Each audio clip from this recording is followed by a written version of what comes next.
ई अध्यापक आपका स्वागत करता है। नमस्कार प्यारे बच्चों, कैसे हैं आप? तो आज हम लेके आए हैं भगवान के डाकिए के क्वेश्चन आंसर। आशा करती हूँ आपने मेरे चैनल को सब्सक्राइब कर लिया होगा। अगर नहीं किया है तो प्लीज़ करें और अंत में कमेंट भी दें। तो प्रश्न पहला है, कवि ने पक्षी और बादल को भगवान के डाकिए क्यों बताया है, स्पष्ट कीजिए। उत्तर है, कवि ने पक्षी और बादल को भगवान के डाकिए इसलिए कहा है क्योंकि जिस प्रकार डाकिए संदेश लाने का काम करते हैं, उसी प्रकार पक्षी और बादल भगवान का संदेश हम तक पहुंचाते हैं। उनके लाए संदेश को हम भले ही न समझ पाएं, पर पेड़ पौधे, पानी और पहाड़ उसी प्रकार पढ़ समझ लेते हैं। जिस तरह बादल और पक्षी एक दूसरे देश में जाकर भी भेदभाव नहीं करते, उसी तरह हमें भी व्यवहार करना चाहिए। प्रश्न 2, पक्षी और बादल द्वारा लाई गई चिट्ठियों को कौन कौन पढ़ पाते हैं, सोचकर लिखिए। उत्तर है, पक्षी और बादल द्वारा लाई गई चिट्ठियों को पेड़ पौधे, पानी और पहाड़ पढ़ पाते हैं। प्रश्न 3, किन पंक्तियों का भाव है? क, पक्षी और बादल प्रेम, सद्भाव और एकता का संदेश एक देश से दूसरे देश को भेजते हैं। ख, प्रकृति देश में भेदभाव नहीं करती, एक देश से उठाकर बादल दूसरे देश में बरस जाता है। तो उत्तर है क, पक्षी और बादल ये भगवान के डाकिए हैं जो एक महादेश से दूसरे महादेश को जाते हैं। हम समझ नहीं पाते हैं, मगर उनकी लाई चिट्ठियां पेड़ पौधे, पानी और पहाड़ बाँचते हैं। और दूसरे का है, और एक देश का भाव दूसरे देश में पानी बनकर गिरता है। ये है ख का आंसर।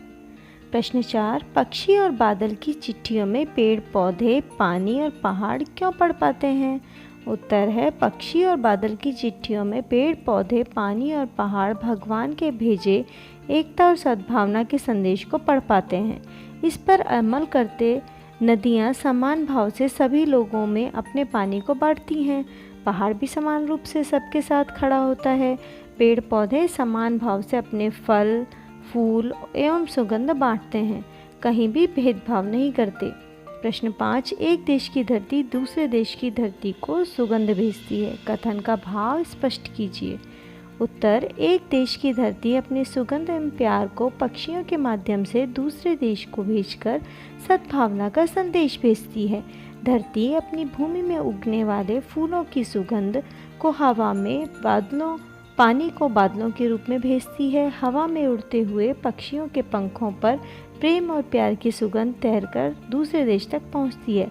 इस प्रकार एक देश की धरती दूसरे देश को सुगंध भेजती है। पाठ से आगे। प्रश्न 1, पक्षियों और बादलों की चिट्ठियों के आदान प्रदान को आप किस दृष्टि से देख सकते हैं? पक्षी और बादल की चिट्ठियों के आदान प्रदान को हम प्रेम, भाईचारा और आपसी सद्भाव की दृष्टि से देख सकते हैं।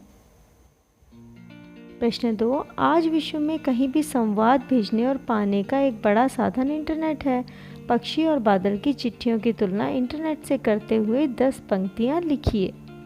इसका उत्तर है, पक्षी और बादलों की चिट्ठियों की तुलना इंटरनेट से इस प्रकार की जा सकती है। 1, पक्षी एवं बादल भगवान के डाकिए हैं किंतु इंटरनेट नहीं। 2, पक्षी और बादल प्रकृति का अनुसार काम करते हैं, परंतु इंटरनेट मानव के अनुसार काम करता है। पक्षी और बादल का कार्य धीमी गति से होता है, परंतु इंटरनेट का कार्य तीव्र गति से होता है। पक्षी और बादल की भूमिका पर्यावरण को स्वच्छ और सुंदर बनाने की होती है, किंतु इंटरनेट पर्यावरण को स्वच्छता प्रदान नहीं करता। पक्षी और बादल की भूमिका प्रकृति प्रेमी को प्रभावित करती है, किंतु इंटरनेट विज्ञान प्रेमी को प्रभावित करती है। हमारे जीवन में डाकिए की भूमिका पर 10 वाक्य लिखिए। प्रश्न 3, उत्तर है, हमारे जीवन में डाकिए की भूमिका अत्यंत महत्वपूर्ण है। खाकी पैंट और खाकी कमीज पहने, कंधे पर खाकी झोला लटकाए जब वह सामने से गुजरता है तो उसकी ओर सबकी दृष्टि अनायास ही खिंच जाती है। भले ही अब कंप्यूटर और ईमेल का ज़माना आ गया है, पर डाकिये का महत्व अभी भी उतना ही बना हुआ है जितना पहले था। डाकिया ग्रामीण जनजीवन का एक सम्मानित सदस्य माना जाता है। डाकिया केवल संदेशदाता नहीं, अर्थदाता भी है। डाकिये का कार्य बड़ा कठिन होता है। वह सुबह से शाम तक चलता ही रहता है। डाकिया कम वेतन पाकर भी अपना काम अत्यंत परिश्रम और लगन के साथ संपन्न करता है। गर्मी, जाड़ा और बरसात का सामना करते हुए वह समाज की सेवा करता है। डाकिया एक परिचित व्यक्ति है, उससे हमारा व्यक्तिगत संपर्क होता है। हमें उस पर सहानुभूति दिखानी चाहिए।